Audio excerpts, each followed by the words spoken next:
क्या आप माँ बनने की तैयारी कर रही हैं, प्रेगनेंसी प्लान कर रही हैं और आपको कुछ ऐसे टिप्स चाहिए जो नेचुरली आपकी फर्टिलिटी को बूस्ट करें? सबकी बॉडी अलग होती है। कुछ नेचुरल टिप्स ऐसे होते हैं जो शायद किसी न किसी की बॉडी पे काम कर जाएँ। तो नेचुरल तरीका मीन्स आपको कोई हार्मोनल पिल नहीं लेनी है, आपको कुछ भी दवाई नहीं लेनी है, आपको simply diet and lifestyle changes से अपनी फर्टिलिटी को बूस्ट करना है। ये वीडियो उन कपल्स के लिए जो कि या तो अभी प्रेगनेंसी प्लान कर रहे हैं या फिर उन लेडीज के लिए जो बहुत दिनों से कंसीव करने की कोशिश कर रही है बट नेचुरल बूस्टिंग नहीं हो पा रही है। तो आई होप ये वीडियो आपके लिए होप लेकर आए और आपके लिए फायदेमंद हो। मैं हूँ doctor Sonal Pariyar, obstetrician and gynaecologist consultant, और आज मैं आपको स्वागत करती हूँ अपने चैनल आस्क और गायनेकोलॉजिस्ट में। सबसे पहले आपको समझना जरूरी है कि आपकी ओवुलेशन साइकिल क्या है। आपकी मेंस्ट्रुअल साइकिल की जानकारी बहुत जरूरी है। टाइमिंग, हर लेडी का एक विंडो होता है फर्टिलिटी का, यानी कि ओवुलेशन विंडो।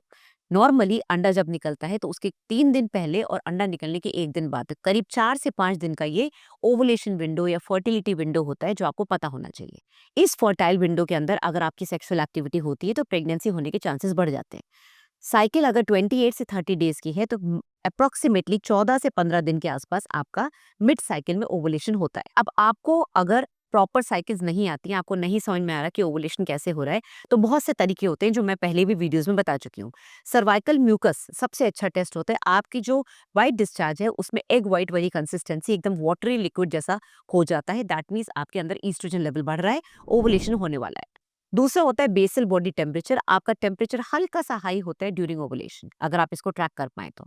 देन बहुत सिंपल पीरियड ट्रैकर एप्स आ गए हैं, ओवुलेशन डिटेक्टर्स आ गए हैं। ये एप्स जो हैं आप डाउनलोड कर सकते हैं। आप अमेजोन से किट्स खरीद सकते हैं जो आपके मोबाइल के साथ इंटीग्रेट हो जाती है एंड दे टेल यू आपके अंदर हार्मोनल चेंजेस के अकॉर्डिंग कि कब ओवुलेशन होने वाला है। इसको ओवुलेशन प्रिडिक्टर किट्स भी बोलते हैं। सो रेगुलर इंटरकोर्स या फिर ऑल्टरनेट डेज पे अगर आप इस फर्टाइल विंडो में सेक्सुअल एक्टिविटी करेंगे तो आपके चांसेस ऑफ गेटिंग प्रेग्नेंट बढ़ जाते हैं। फिर आते हैं डाइट। बहुत सारी लेडीज पूछती हैं मैडम क्या डाइट लें जिससे बच्चा हेल्दी हो या फिर प्रेगनेंसी जल्दी कंसीव हो। तो फर्टिलिटी बूस्टिंग डाइट्स, ऐसी डाइट्स जिसके अंदर मिनरल्स हैं, विटामिन हैं, जो आपकी एग क्वालिटी को बढ़ाएंगे और आपके अंदर ओवुलेशन के चांसेस बढ़ा देंगे। सबसे पहले बात करते हैं सब्जियों की। ग्रीन लीफी वेजिटेबल्स जैसे पालक है, मटर हो गई, ब्रोकली हो गई, बीट रूट यानी कि चुकंदर हो गया। इन सब में फैटी एसिड्स होते हैं, एंटीऑक्सीडेंट्स होते हैं जो आपकी एग क्वालिटी को बेटर करेंगे। फिर आते हैं आपकी इंसुलिन सेंसिटिविटी बढ़ाना। पीसीओडी में क्या होता है, इंसुलिन रेजिस्टेंस होता है। तो अगर इंसुलिन सही काम करेगा तो आपके अंदर ओवुलेशन अच्छा होगा, एग क्वालिटी अच्छी होगी। इसके लिए आप सीरियल्स लें,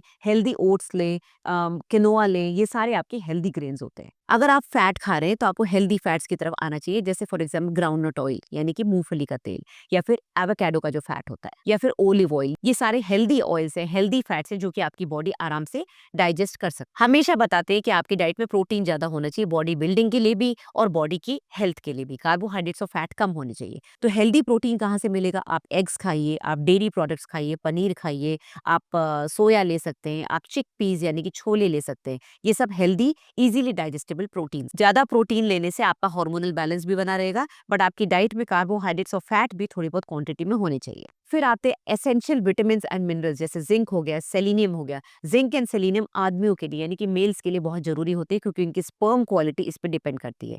आप आयरन रिच फूड्स भी लीजिए जिससे कि आपकी बॉडी में हीमोग्लोबिन की कमी ना हो। अब इसमें क्या क्या आता है, आप नट्स ले लीजिए, आप पंपकिन सीड्स ले सकते हैं, आप जितने भी ड्राई फ्रूट्स होते हैं ले सकते हैं, आप जैगरी यानी कि गुड़ ले सकते हैं। अवॉइड करने वाली चीजें क्या है? Junk food. जंक फूड बहुत ही अनहेल्दी होता है, आपकी क्वालिटी भी खराब करेगा एग की, स्पर्म की, आपकी बॉडी में वेट बढ़ाएगा, स्ट्रेस लेवल बढ़ाएगा। कफीन, बहुत ज्यादा कॉफी एंड चाय भी पीने से सही नहीं होता है। अल्कोहल, स्मोकिंग, ये सारी नेगेटिव चीजें हैं जो बॉडी को नेगेटिव की तरफ लेके जाएंगी। जंक फूड्स में ज्यादातर एक्सेसिव शुगर होती है, एम्प्टी कैलोरीज होती है, कोल्ड ड्रिंक्स, ये सब आपकी बॉडी में नेगेटिव इफेक्ट लाएंगी। तो बेसिकली आपका बॉडी वेट जो बीएमआई है, अगर आप प्रेगनेंसी प्लान कर रही है तो उसको बीएमआई को 18 to 23 के बीच में लाइए। फिर आते हैं स्ट्रेस मैनेजमेंट। स्ट्रेस मैनेजमेंट करना बहुत मुश्किल है, मुझे पता है, कहना बहुत आसान है। आपकी लाइफस्टाइल, आपकी फैमिली प्रॉब्लम्स, आपके कॉन्फ्लिक्ट्स, ये सब आपको एक शांत दिमाग से सोचना है कि कैसे ठीक करना है। You are the healer of your body. अगर आप दवाइयों के चक्कर में पड़ जाएंगे, डिप्रेशन की दवाइयाँ, एंजाइटी की दवाइयाँ, ये काम नहीं करेंगी उतनी जितने कि आप खुद को अगर स्ट्रॉन्ग करके उसको मैनेज कर पाए तो बहुत अच्छा है।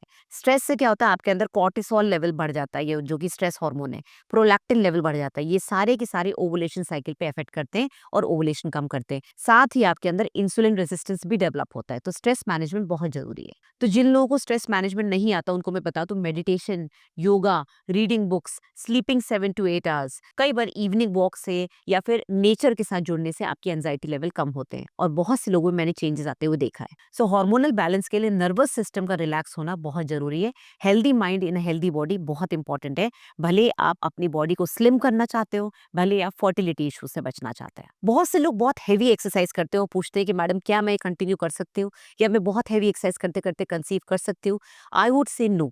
बहुत ज्यादा हैवी एक्सरसाइज, स्ट्रीनर्स एक्सरसाइज से आपका ईस्ट्रोजन लेवल कम होता है, हार्मोनल इम्बैलेंस होता है, पीरियड्स इरेगुलर हो जाते हैं। जैसे फॉर एग्जांपल एथलीट्स होती हैं या फिर पुलिस वाली जो ट्रेनिंग में जाती हैं, वो लड़कियां मेरे पास आती हैं, उनके पीरियड्स इरेगुलर हो जाते हैं। इसको एथलीट सिंड्रोम बोलते हैं, एक्सेसिव एक्सरसाइज की वजह से। तो आप ब्रिस्क वॉकिंग कर सकते हैं, आप स्विमिंग कर सकते हैं, योगा कर सकते हैं, जॉगिंग रनिंग कर सकते हैं। बहुत ज्यादा हैवी वेट लिफ्टिंग या स्ट्रीनुअस जिमिंग ना करें। अगर आप हफ्ते में 5 दिन भी अपने आप के लिए 30 मिनट्स निकाल रहे हैं, आधे से 1 घंटे आप एक्सरसाइज कर रहे हैं, तो बहुत है। एक्सरसाइज करने से इंसुलिन रेजिस्टेंस भी कम होता है, जो मैंने पीसीओडी वाली वीडियो में बताया है, जिससे आपके ओवुलेशन में बहुत फर्क पड़ता है और आपकी दवाइयां कम हो जाती हैं। फिर आते हैं जिन लेडीज को सही में कुछ प्रॉब्लम है, हार्मोनल प्रॉब्लम है, जैसे फॉर एग्जांपल विटामिन डी की कमी है, पीसीओडी है, डायबिटीज है, तो आपको उसके अकॉर्डिंग अपनी डाइट चेंज करनी है, लाइफस्टाइल चेंज करना है। पीसीओडी है तो आपको पता है आपको वेट कम करना है या फिर वेट को कंट्रोल करके रखना है, तो प्रोटीन रिच डाइट लेनी है, फाइबर लेना है। डायबिटीज से बचना है तो आपको कार्बोहाइड्रेट्स, फैट कम करने हैं। एक्सरसाइज को अपने शेड्यूल में डालना है। आप डायबिटिक हैं तो आपको लो शुगर डाइट लेनी है, डायबिटीज को मैनेज करना है। अदरवाइज बच्चे में प्रेगनेंसी के समय एबनॉर्मेलिटीज हो सकती है। आपको थायराइड है तो थायराइड को मेंटेन करो, जब वो नॉर्मल हो जाए तब कंसीव करो। टीएसएच का लेवल 3 के नीचे मेंटेन करो। सेलेनियम रिच डाइट लो और आयोडीन रिच डाइट लो। विटामिन डी की डेफिशिएंसी हमारी कंट्री में बड़ी कॉमन है, उसके लिए आपको विटामिन डी सप्लीमेंट्स लेने हैं, थोड़ा सा धूप में बैठना है और थोड़ी एक्सरसाइज करनी है। बहुत सारे फूड्स में, बहुत सारे खाने की चीजों में या दवाइयों में विटामिन डी आजकल एडेड होता है। अगर आपके अंदर प्रोजेस्टेरोन की डेफिशिएंसी है, जो कि आपके पीरियड्स की इरेगुलरिटी से पता चलेगा, तो आप सीड्स ले सकते हैं, पंपकिन सीड्स हो गई। अगर आपके अंदर हार्मोनल इम्बैलेंस है, लो प्रोजेस्टेरोन है, लो ईस्ट्रोजन है, तो उसके अकॉर्डिंग आपके फूड चेंजेस कर सकते हैं। विटामिन बी के अंदर बहुत सारे एसेंशियल विटामिन होते हैं, बी कॉम्प्लेक्स के अंदर B1 से लेकर B12 तक, जो आपके नर्वस सिस्टम और आपकी फर्टिलिटी पे इफेक्ट करते हैं। आपको अपनी रिपोर्टिंग प्रॉपरली चेक करानी है और रेगुलरली रिपोर्ट्स करानी है, जिससे एक बार आप हेल्दी लाइफस्टाइल में आ जाए, आपकी सारी रिपोर्ट्स हेल्दी आ जाए, फिर आप कंसीव करने का प्लान करें। फिर आते हैं कुछ ऐसे सप्लीमेंट जो कि आपने देखा होगा डॉक्टर जनरली लिखेंगे। अगर आप किसी के पास जाएंगे डॉक्टर के पास और बोलेंगे मैं प्रेगनेंसी प्लान कर रही हूँ, तो सबसे पहले वो आपको फोलिक एसिड देंगे, जो कि प्रेगनेंसी प्लान करने के या प्रेग्नेंट होने के 2 महीने पहले से स्टार्ट कर देना चाहिए। 400 माइक्रोग्राम इनफ होता है। हमारी कंट्री में 1 मिलीग्राम का आता है, विच इज इनफ। अनलेस कि आपको कोई पहले बच्चा एबनॉर्मल हो चुका हो या हिस्ट्री हो फैमिली में एबनॉर्मल बच्चे की, तो आपको हाई डोज फोलिक एसिड दिया जाएगा। बहुत सारे कॉर्नफ्लेक्स वगैरह में जो सीरियल्स होते हैं उसमें भी फोलिक एसिड फोर्टिफाइड होता है। विटामिन डी दिया जाएगा, जिससे कि आपको प्रेगनेंसी में कॉम्प्लिकेशंस ना हो। आपको कोएंजाइम क्यू दिया जाएगा, जिससे कि आपकी स्पर्म और एग क्वालिटी बेटर होती है। आपको मायो इनोसिटॉल या मेटफॉर्मिन ऐड किया जाएगा अगर आप ओबीज हैं और साथ में आपको पीसीओडी है। अश्वगंधा एक आयुर्वेदिक प्रोडक्ट है, जो कि बहुत से लोग देते हैं, बहुत से आयुर्वेदिक और एलोपैथिक डॉक्टर्स यूज करते हैं, क्योंकि ये स्ट्रेस हार्मोन्स को कंट्रोल करने में हेल्प करता है। अगर आपका लिबिडो यानी कि सेक्सुअल इंटरेस्ट कम है, तो उसके लिए भी कुछ हार्मोन्स होते हैं, कुछ दवाइयां होती हैं। आयुर्वेदिक में मैका रूट पाउडर होता है, और अगर हम एलोपैथिक में बात करें तो वियाग्रा, यानी कि सिल्डाफेनेल। बट ध्यान रखिए, वीडियो को सुन के सेल्फ मेडिकेशन ना शुरू कर दें, खुद दवाई ना लें। एक्सेप्ट फॉर फोलिक एसिड आप कोई दवाई खुद ना लें, डॉक्टर से पूछ के दवाइयां लें प्रिस्क्रिप्शन के थ्रू। ये तो बातें हो गई लेडीज की, बट क्या आदमियों के लिए भी जरूरी है? यस, बच्चा आदमी और औरत दोनों से बनता है, तो 40% मेल इनफर्टिलिटी भी देखी गई है। स्पर्म प्रॉब्लम्स की वजह से भी कई बार फर्टिलिटी इश्यूज आते हैं, तो मेल्स के लिए बहुत इंपॉर्टेंट है स्ट्रेस लेवल कम करना। अल्कोहल एंड स्मोकिंग मेल्स में ज्यादा देखा गया है, तो आपको ये चीज कम करनी, कोशिश करके बंद करनी। लैपटॉप, मोबाइल से थोड़ा दूर रहना है, क्योंकि इन सबसे अंदर जो रेडिएशंस निकलते हैं वो फर्टिलिटी को खराब करते हैं। कफीन, रोज 2 कप से ज्यादा कॉफी नहीं पीनी। अगर आप एडिक्टेड हैं तो उसको कम कर दीजिए। टाइट अंडरगारमेंट्स की वजह से भी, लोकल हीट की वजह से स्क्रोटम खराब होता है और अंदर कौड़ियां खराब हो जाती हैं, उससे बचिए। एक हेल्दी लाइफस्टाइल मेंटेन करिए, अपनी वाइफ के साथ proper exercise schedule and diet को मैनेज करके प्रेगनेंसी प्लान करिए। सो देखा आपने, प्रेगनेंसी सिर्फ एक फिजिकल चीज नहीं है, इसमें इमोशनल बैलेंस चाहिए, फाइनेंशियल बैलेंस चाहिए, आपस में ट्यूनिंग चाहिए, बहुत सारी चीजें आपको मैनेज करके चलनी पड़ती है, तभी आप एक हेल्दी प्रेगनेंसी और हेल्दी बच्चा प्लान कर सकते हैं। नेचुरल फर्टिलिटी बूस्ट करने के लिए पेशेंस के साथ साथ कंसिस्टेंसी भी चाहिए। ये नहीं कि 1 महीने हमने फॉलो कर लिया, उसके बाद हम वापस जंक फूड पे आ गए। तो कंसिस्टेंसी बहुत जरूरी है। अपनी बॉडी को रिस्पेक्ट करिए। जितनी आप हेल्दी बॉडी रखेंगे, आगे जाके वही काम आएगी, प्रेगनेंसी में भी और ओल्ड एज में भी। So your body should be your best friend. एक कहावत है, if you take care of your body today, the body will take care of you when you get old. तो अगर वीडियो पसंद आए तो प्लीज़ लाइक एंड शेयर करिएगा। मेरे को मेरे सोशल मीडिया प्लेटफ़ॉर्म्स पे फ़ॉलो करिए, यूट्यूब के चैनल को सब्सक्राइब करिए, इस वीडियो को शेयर करिए उन लोगों के साथ जो प्रेगनेंसी प्लान करना चाहते हैं।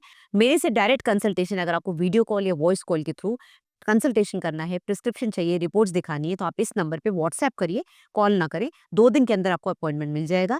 आप मेरी वेबसाइट पे जाके डायरेक्टली बुक कर सकते हैं, लेकिन बुक करने के बाद उसका स्क्रीनशॉट आपको इस नंबर पे व्हाट्सएप करना पड़ेगा, तो मैं आपसे डायरेक्ट बात कर सकती हूँ। जल्दी मिलते हैं नई वीडियो के साथ। खुश रहिए, सेफ रहिए, हेल्दी रहिए। Thank you.